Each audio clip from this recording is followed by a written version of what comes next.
Kia just unveiled the second gen of its hugely popular Seltos. It's been completely re-engineered for a true SUV feel, but with way smarter tech. So here are the 3 things you really need to know.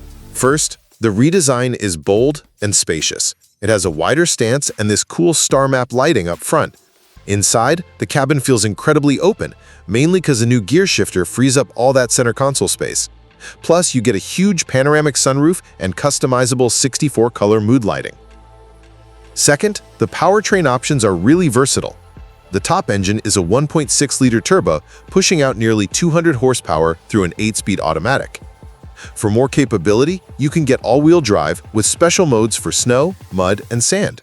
And get this, a hybrid is coming in 2026 with vehicle-to-load, so you can actually power external devices straight from the car. And finally, the tech and practicality are top-notch. Inside, you're looking at a huge panoramic display with 2 12.3-inch screens, plus a head-up display on the windshield. It's got an AI assistant and over-the-air software updates. And for practicality, it has a class-leading 536 liters of cargo space. It's also packed with safety systems like Highway Driving Assist 2 for easier driving. The all-new Seltos really sets a new benchmark for a smart, practical, and highly connected subcompact SUV ready for modern life.